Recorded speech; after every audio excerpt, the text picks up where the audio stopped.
bullying sosial. Bullying sosial itu artinya Bapak dan Ibu resisten terhadap orang lain. Bapak dan Ibu punya kelompok, kemudian orang lain tidak boleh masuk ke kelompok Bapak dan Ibu. Itu namanya bullying relasional. Ada kotak-kotak di dalam satu sekolah, ada grup-grup guru. Ada enggak? Ada enggak? Ada. Biasanya guru-guru yang merasa selebriti lah ya. Yang suka eksis ya. Bapak-bapak ada kotak-kotak enggak? Hah? Ya kalau bapak-bapak di sini udah kata, bapak-bapak yang di sana yang ada ya. Kalau di sini tidak jauh beda ya. Biasanya kotak-kotak itu terdiri dari guru-guru yang memiliki visi dan misi kemudian kesamaan yang sama. Dari segi penampilan, dari segi kekayaan, dari segi kecantikan, itu guru-guru membawa kelompok. Sehingga orang lain tidak boleh masuk ke kelompok Bapak Ibu.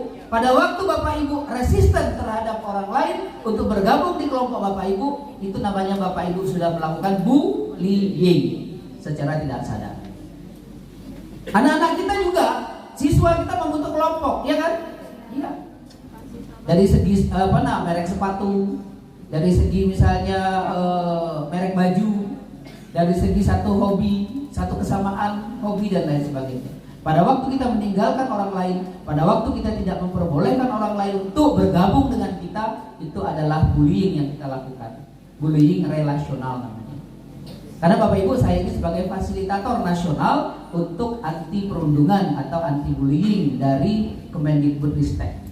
Ya, dari Puspeka. Puspeka itu adalah Pusat Penguatan Karakter. Jadi kami telah mengikuti TOT-nya dan kami paham bagaimana untuk mengatasi anti bullying. Baik Bapak dan Ibu, yang pertama kekerasan, dosa besar pendidikan. Yang kedua adalah pelecehan seksual. Pesantren banyak terjadi pelecehan seksual. Ya kan Bapak Ibu? Tapi itu di blow up. Apakah tidak ada sekolah-sekolah atau pendidikan-pendidikan yang non-Islam melakukan hal yang sama? Ada juga kan? Ada juga ya Bapak Ibu? Tapi itu di framing sebagaimana hingga bahwa Islam itu jelek, Islam itu jahat, Islam itu tidak manusiawi, gitu ya. Sehingga hal-hal yang semacam itu di blow up sedemikian hingga. Harus hati-hati Bapak dan Ibu. Kita harus hati-hati menyikapi ini. Mengapa harus hati-hati? Ya karena kita jangan masuk ke dalam hal-hal seperti itu, supaya minimal kita memproteksi diri kita dan memproteksi lingkungan kita. Memang ada tujuan untuk memblow up itu, ya. Tetapi tidak menutup kemungkinan sekolah-sekolah misi yang lain, yang dari agama lain juga ada terjadi yang namanya kekerasan seksual. Tapi yang namanya Islamofobia itu terjadi di mana-mana, tidak hanya di negara Barat, tapi termasuk juga di Indonesia. Takut sekali kalau Islam dibangkit. Kira-kira seperti itu. Maka dicarilah celah-celah. Hati-hati Bapak dan Ibu, kita jangan terjerumus ke dalam hal itu. Kekerasan yang pertama kekerasan, yang kedua adalah kekerasan seksual, yang ketiga adalah Bapak dan Ibu apa kira-kira? Yang ketiga intoleransi. Intoleransi itu dosa besar pendidikan. Kita masih membeda-bedakan antara suku, ras, agama. Kita masih membedakan antara yang kaya dengan yang miskin. Treatment kita di sekolah masih membedakan antara anak yang pintar dan anak yang kurang pintar. Masih ada diskriminasi. Ya kan Bapak Ibu? Iya. Bapak dan Ibu guru kelas, Bapak dan Ibu wali kelas lebih cenderung kepada siswa-siswa yang pintar, lebih cenderung kepada siswa yang cantik, lebih cenderung kepada siswa yang kaya. Sementara pendidikan adalah hak setiap warga negara. Semua harus mendapatkan persamaan dalam mendapatkan pendidikan, treatment yang sama. Tidak boleh dibeda-bedakan. Jadi ada Bapak Ibu 3 dosa besar di dunia pendidikan, dan ini kita harus paham. Bapak dan Ibu kalau mengikuti kegiatan ini dengan terkantok-kantok, nanti saya yakin dan percaya apa yang disampaikan akan masuk. Masuk kanan, keluar kanan. Kalau masuk kanan, keluar kiri masih ada menyangkut di tengah Bapak Ibu. Tapi kalau masuk kanan, keluar kanan, tol. Iya. Aku tengok ada yang nonton bola kan. Saya juga nonton bola Bapak Ibu. Nah, saya juga main bola, ya. Tapi tidaknya harus kita ada persiapan energi seperti itu, ya. Baik, Bapak dan Ibu. 3 dosa besar pendidikan, dan ini merupakan tanggung jawab kita bersama. Apa yang pertama? Kekerasan. Yang kedua, kekerasan seksual. Yang ketiga, kekerasan di situ adalah bullying, maksudnya ya, perundungan. Bapak dan Ibu, masalah perundungan itu kita tidak bisa habis dalam jangka waktu 1 hari. Kita bisa menyelesaikannya dalam sosialisasinya 2 hari. Saya sudah meminta kepada MKKS, K3S untuk kita bicarakan masalah bullying ini di tingkat kecamatan atau di tingkat satuan pendidikan, supaya jangan terjerembab kita dalam hal-hal yang sifat bullying. Ada yang dari swasta di sini, Bapak Ibu? Banyak. Saya dapat laporan dari sekolah swasta yang nama sekolahnya itu IT apa? Tidak usah saya sebutkan, ya. Sekolah ini mahal. Sekolah ini pilihan, karena yang masuk itu orang-orang pilihan, karena tidak mampu bayar kalau tidak pilihan. Tapi terjadi bullying di sekolah itu, Bapak Ibu. Anaknya balik lebam-lebam. 2 hari kemudian anaknya kelas 3 SD kalau tidak salah, 3 atau 4 SD, kemudian lecet-lecet. Ditanya oleh orang tuanya, ibunya dokter, bapaknya dokter. Dia tinggal dengan neneknya karena orang tuanya sangat sibuk. Tinggal neneknya di pensiunan Poluan. Ya, bapaknya bekerja sebagai dokter di Rumah Sakit Bayangkara. Nah, lengkap sudah, ya. Apa yang disampaikan ke saya, Bapak dan Ibu? Anaknya itu nyampak lebam-lebam. Diomongkan oleh anaknya itu tersenggol atau nyantuk di meja. Percaya. 3-4 hari kemudian balik-balik lecet lagi. Ditanya ngapa nak? Nyampak di lantai.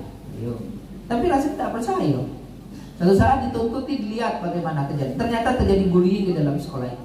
Siapa yang melakukan? Antar siswa. Yang jadi masalahnya apa? Yang jadi masalahnya gurunya itu memberi pesan kepada anak, jangan ngadu ke orang tuamu. Jangan ngadu ke orang tuamu. Sekolah itu makannya pakai catering, Bapak dan Ibu. Bayarannya fantastis, mahal sekali.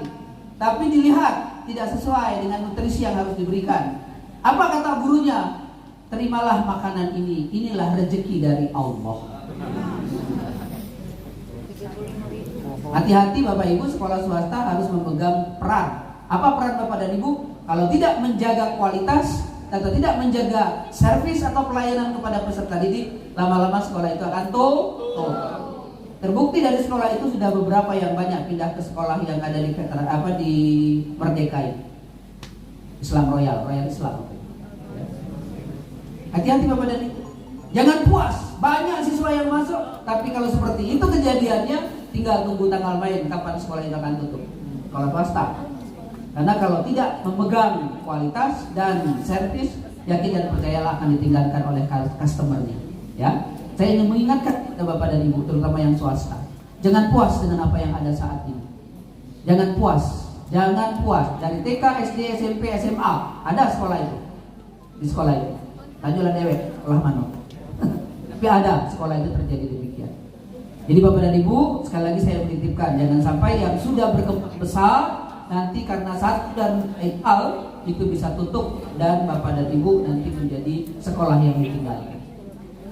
Baik Bapak dan Ibu, waktunya tidak banyak karena kita banyak seremonialnya tadi saya lihat. Wali kota sudah datang terlambat, kemudian seremonialnya banyak. Ya apa yang ada baik yang saya dapat hari ini ya, sampai jam 12 selesai. Thank you.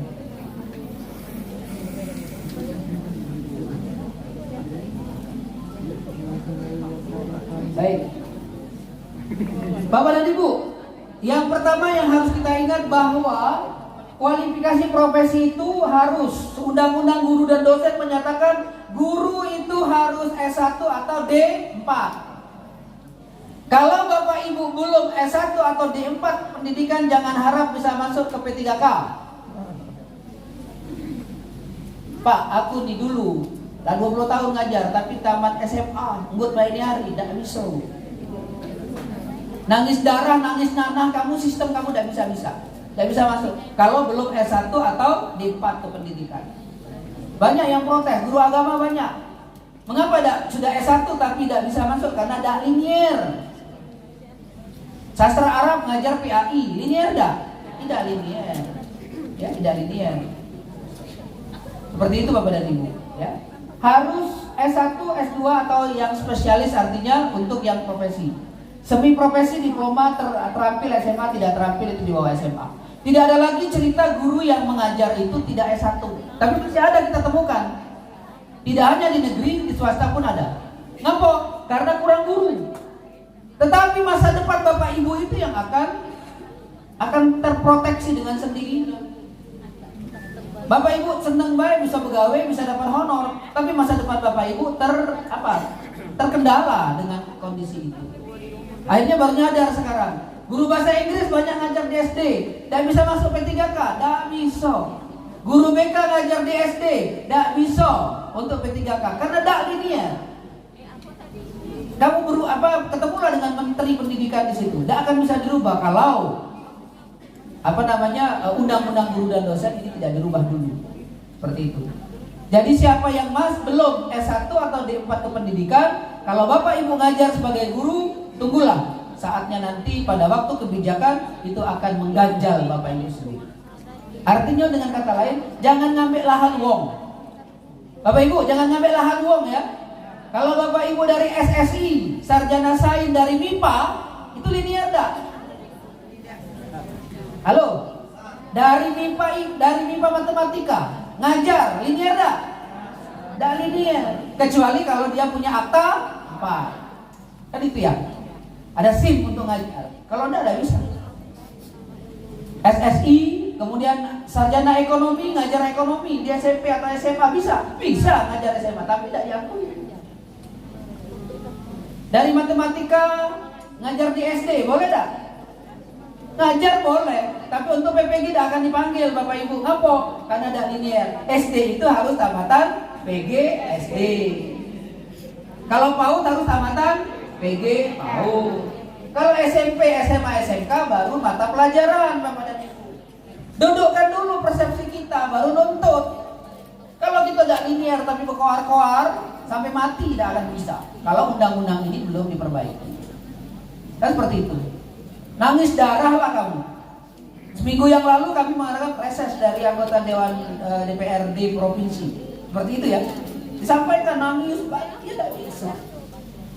Karena itu adalah aturan secara nasional, bukan mengakomodir Palembang saja, tapi secara nasional.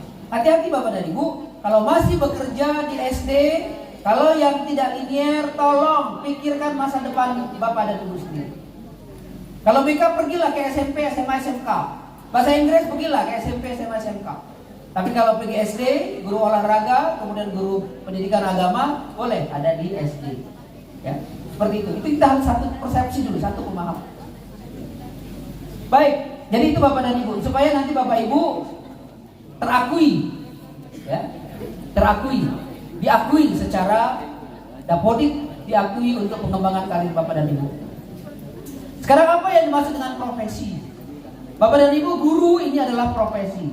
Profesi adalah bidang usaha manusia berdasarkan pengetahuan, di mana keahlian dan pengalaman pelakunya diperlukan oleh masyarakat. Pendidikan ini bukan tugas pemerintah saja, tapi juga tugas dari masyarakat. Oleh karena itu ada sekolah yang dilaksanakan oleh masyarakat. Dalam ini adalah sekolah swasta. Bapak dan Ibu, sekolah swasta pada waktu PPDB sering mengeluh kekurangan siswa. Kekurangan siswa, ya Bapak Ibu? Ya. Ngeluh ke Dinas Pendidikan. Pak, sekolah negeri itu jangan banyak buka buka kelas, jangan banyak menerima siswa. Bapak dan Ibu, kami sudah hitung-hitung dengan Pak Dulito pada waktu beliau jadi kepala dinas kemarin. Jumlah siswa yang tamat dari SD ke SMP, dari SMP ke SMA, itu kurang lebih dari SD ke SMP saja 25.000 sampai 28.000 satu angkatan. SMP negeri jumlahnya hanya 61 Bapak dan Ibu. Jumlahnya kurang lebih 300-an satu sekolah. Berarti hanya bisa menerima sekitar, kalikan saja 300 kali 61, berapa itu? 18 ribuan kira-kira ya Bapak dan Ibu. Jumlah kita yang lulus itu adalah 25 sampai 28 ribu. Berarti ada berapa? Sekitar 10 ribu yang pasti dia masuk ke swasta, tidak tertampung di negeri. 10.000 itu Bapak Ibu perebutkan di beberapa sekolah swasta. Nah, mengapa Bapak Ibu ada sekolah yang tutup? Karena dia tidak bisa memegang kualitasnya. Itu saja. Dia akan ditinggalkan oleh siswa, dia akan ditinggalkan oleh orang tua. Karena orang tua sekarang sudah cerdas, sudah mau melihat bagaimana pendidikan anaknya ke depan. Sekolah mahal akan dicari, asal ada kualitas. Ibu bapakku tadi anaknya di swasta semua, tidak ada sekolah negeri SD. Tapi apa yang dia cari adalah sekolah-sekolah memang yang bermutu, yang memiliki kualitas, yang memiliki pembeda, bukan yang sekolah yang sama-sama saja, asal ada, asal berdiri saja. Tidak bisa Bapak dan Ibu. Iya. Sekolah IT, Islam terpadu, tapi harus ada apa yang menjadi hal pokok dalam pendidikan di IT itu, di sekolah IT itu. Kan seperti itu. Ayo kita maju sama-sama. Jangan sekolah IT ini tidak muncul Bapak Ibu dalam O2SN, dalam MLS 2N tingkat kota. Sekolah IT itu masih di bawah sekolah-sekolah mahal. Imperius, masih di bawah IGS, masih di bawah Kumbang. Kita akui ya Bapak Ibu. Iya. Apalagi sekolah negeri. Sekolah negeri jauh panggang dari api. Dia memperbanyak kuantitas, tapi belum memikirkan kualitas karena sarana dan prasarana tidak terbatas. Itu kita harus akui. Itu fakta. Studi empirisnya seperti itu Bapak dan Ibu. Kalau sekolah swasta ada dana pendamping lain selain dana BOS. Tapi kalau negeri hanya BOS itulah yang dia gunakan. Ya, tidak boleh dari sumber yang lain. Itu juga akan menjadi penghalang, ya, penghambat kemajuan sekolah. Tapi Bapak dan Ibu, pokoknya masing-masing memiliki tugas yang sama, bagaimana memberikan pelayanan pendidikan yang terbaik. Definisi di atas meliputi aspek ilmu pengetahuan tertentu, kemudian aplikasi kemampuan, kecakapan, dan berkaitan dengan kepentingan umum. Ini profesi. PGRI, Persatuan Guru Republik Indonesia, ini adalah wadahnya. Wadah untuk Bapak dan Ibu mengembangkan profesi kita sebagai guru. Halo? Hai. Halo? Hai, halo? Baik, kalau saya katakan selamat pagi, tolong tepuk satu Bapak Ibu. Selamat pagi, tepuk satu. Selamat siang, tepuk dua. Selamat sore, tepuk tiga. Selamat malam, tidak usah tepuk. Oke? Selamat pagi. Selamat siang. Selamat sore. Selamat pagi. Selamat malam.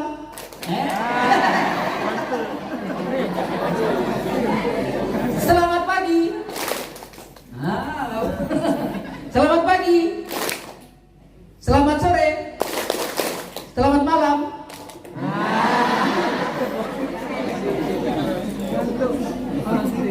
Baik. Refleksikan, apakah saya konsen? Kalau tidak konsen, minum apa Bu? Jangan nyebut merek ya. Kalau misalnya ngantuk, minum air. Ya kepada aqua. Di endorse ya, tidak boleh. Bapak dan Ibu itu profesi. Bapak dan Ibu sudah masuk ke dalam dunia pendidikan dan sebagai tenaga pendidik. Harus all out. Jangan setengah-setengah. Saya guru Bapak dan Ibu. S1 saya pendidikan bahasa Jerman UPI. S2 saya teknologi pendidikan Unsri. Saya guru dari tahun 1997. Sampai sekarang masih guru. Masih. Sebagai struktural di Dinas Pendidikan, saya juga masih guru. Guru di SMA Harapan Mulia dan juga guru di SMA Ignatius Global School, IGS. Cinogalo Bu IGS tuh. Ya. Mengapa? Ya selain sedikit-sedikit sebagai konsultan di situ, saya juga ngajar bahasa Jerman.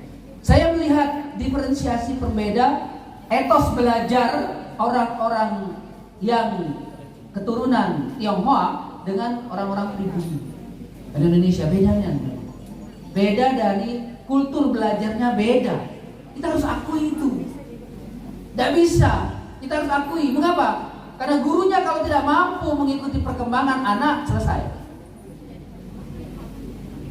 Ulet, kreatif, rajin, tahan banting.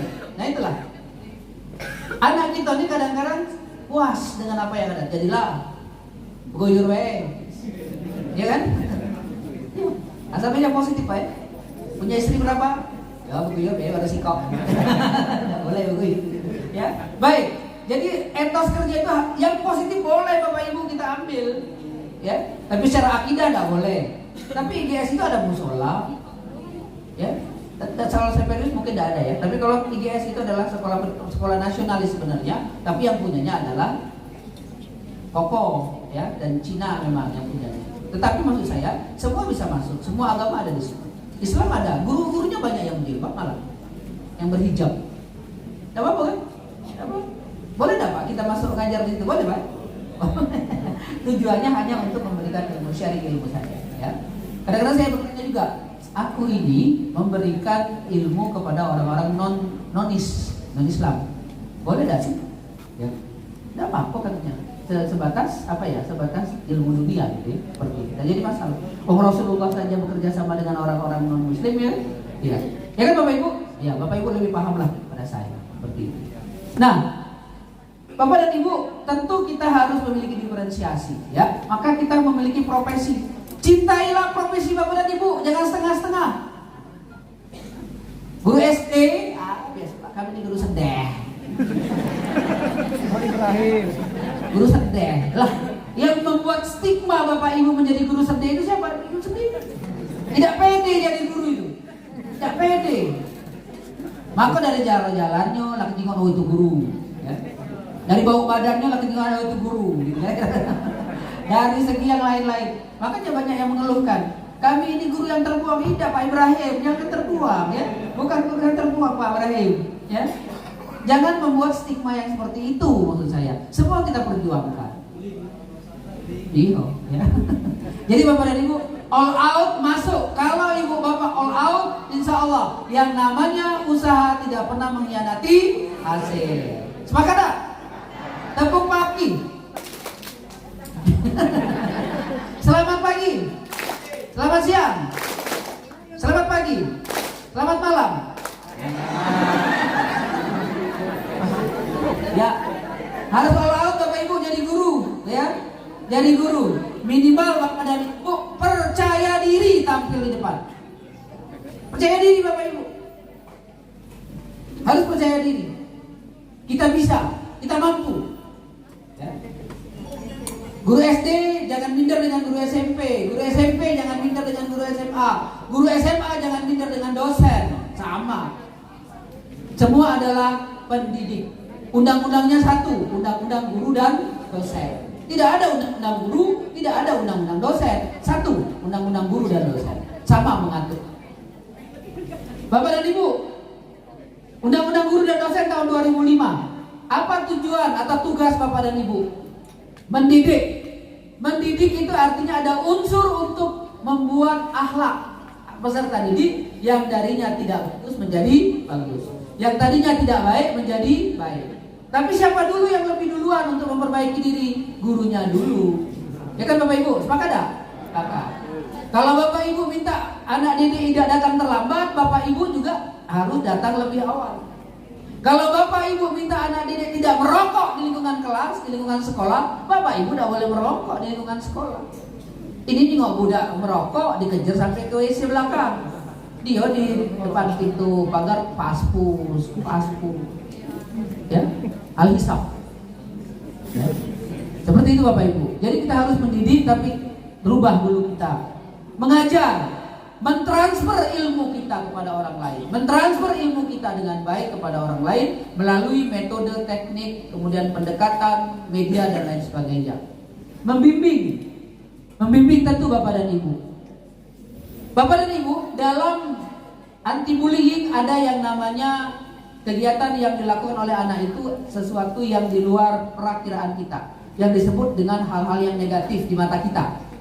Anak itu misalnya datang terlambat, anak itu tidak pernah mengerjakan tugas. Di mata Bapak Ibu anak itu nakal tak? Halo? Kalau misalnya anak itu sering mengganggu temannya, datang terlambat, tidak mengerjakan tugas, apakah anak itu termasuk anak yang nakal? Tidak. Jangan membuat stigma anak itu nakal, karena itu adalah sesuai dengan perkembangan mereka. Itu ilmunya seperti itu Bapak dan Ibu dalam psikologi anak. Kita harus melihat perkembangan usia anak. Tidak bisa Dikatakan nakal karena dia belum bisa membedakan yang benar dan yang salah. Kenapa? Karena alat pikirnya belum berkembang secara optimal. Tapi kalau umur 32 tahun, ya, tidak baca bedakan antara baik dan benar, itu wassalam. Ya, wassalam. Mengarahkan, melatih, menilai, dan mengevaluasi peserta didik. Inilah tugas Bapak dan Ibu kita sebagai guru. Jangan hanya mengajar, mentransfer ilmu saja. Guru matematik, guru apalah, bahasa Indonesia, bahasa Inggris, mentransfer ilmu saja, tapi tanpa ada unsur mendidik, tidak boleh. Terserah kau nak ngerti tidak, yang penting kurikulum habis. Habis bulan aku dapat gaji. Itu tidak itu Bapak dan Ibu. Makanya ada unsur mendidik dan membimbing. Kalau anak melakukan suatu kesalahan, tidak boleh dihukum. Hukuman itu ada dua. Ada yang namanya hukuman fisik, ada yang namanya hukuman emosional. Hukuman fisik adalah tadi injak, tinju, tabok, ya. Tapi kalau hukuman emosional, mempermalukan, ya, mengata-ngatai, melecehkan, itu adalah hukuman yang bersifat emosional. Hukuman tidak boleh, membiarkan juga tidak boleh. Terserahlah. Nah, aku bukan, tetangga aku jauh, katanya urusan aku dengan dia. Yang penting tunjangan privasi aku dapat, sertifikasi aku jalan lancar, gaji jalan terus. Itu namanya pembiaran. Boleh tidak Bapak Ibu? Tidak boleh. Pembiaran tidak boleh, hukuman tidak boleh. Jadi apa yang harus dilakukan oleh guru? Membimbing. Apa yang harus dilakukan oleh guru? Yang dilakukan oleh guru adalah penerapan disiplin positif. Disiplin positif di situ ada yang namanya konsekuensi logis. Itu kita bicarakan pada kesempatan yang lain. Tapi Bapak dan Ibu, inilah esensi dari tugas seorang guru. Masih berapa menit lagi Pak? Aku habis. Habis. Sudah masalah. Ini slide saya ada 30 slide. Baru 3 Bapak Ibu. Ya. Kirim baik ya, pasti kirim. Iya, sudah habis nih. Karakter ini sudah. Saya ini satu saja Pak ya. Satu saja. Nah ini Bapak Ibu. Ada 4 kompetensi guru. Yang pertama adalah kompetensi profesional, pedagogik, sosial, dan kepribadian. Kompetensi pedagogik itu apa? Keilmuan. Keilmuan itu apa? Ilmu hitam? Kompetensi pedagogik itu adalah kompetensi bagaimana kita memberikan atau mentransfer ilmu pengetahuan kepada dengan cara, metode, kemudian pendekatan, media yang bagus sehingga anak bisa menerima pembelajaran dengan paikem gembrot. Paikem gembrot. Bagaimana paikem gembrot itu? Paikem gembrot adalah pembelajaran yang paikem aktif, inovatif, kreatif, efektif, menyenangkan, gembira, dan berbobot. Ya, jadi yang berbobot itu biasanya mengembirakan. Ya. Yang gembrot maaf ya. Pedagogik, kepribadian melekat pada diri kita. Sosial, melekat pada diri kita. Profesional, profesional artinya kita mampu menguasai materi pembelajaran itu dengan baik. Jadi Bapak Ibu biasa mengajar di kelas 5 SD, guru kelas misalnya dipindah ke kelas 3 SD, protes. Aku jelas 10 tahun Bu, ngajar di kelas SMP misalnya, SMA. Protes dipindahkan ke kelas 7 atau ke kelas 10. Ngapo protes? Tidak perlu protes kalau Ibu profesional, materi pelajaran kelas 1 sampai dengan kelas 12 itu Bapak kuasai, Bapak Ibu kuasai. Itu profesional. Saya ngajar bahasa Inggris, saya ngajar bahasa Jerman bisa diletakkan di kelas 10 jadi, 11 jadi, 12 jadi. Terus protes. Kalau Bapak Ibu protes berarti Bapak Ibu tidak profesional di bidang ini. Jadi kompetensi profesional di sini adalah kompetensi bagaimana Bapak Ibu menguasai materi pelajaran. Pedagogik, bagaimana menyampaikan materi pelajaran itu. Kompetensi kepribadian, bagaimana kepribadian Bapak dan Ibu. Kompetensi sosial adalah bagaimana Ibu bisa bermanfaat bagi lingkungan sekitar. Itu kompetensi sosial. Demikian mungkin yang saya sampaikan karena waktu sebentar lagi zuhur ya.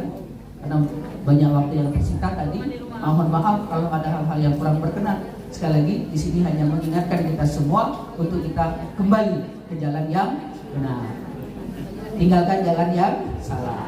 Ya, Baik, terima kasih atas perhatian Bapak dan Ibu. Mohon maaf atas segala hal-hal yang kurang berkenan. Allahumma muwaffiq ila aqwamit thoriq. Wassalamualaikum warahmatullahi wabarakatuh.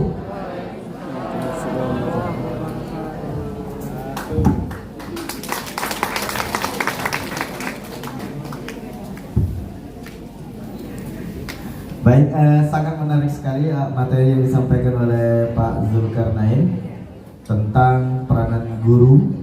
Kita semua yang ada di sini tidak hanya mengajar, tapi juga kita harus mendidik dan juga membimbing anak didik kita. Bapak Ibu yang kami hormati, pada kesempatan kali ini kita akan membuka satu sesi pertanyaan, dan satu sesi itu mungkin 3 penanya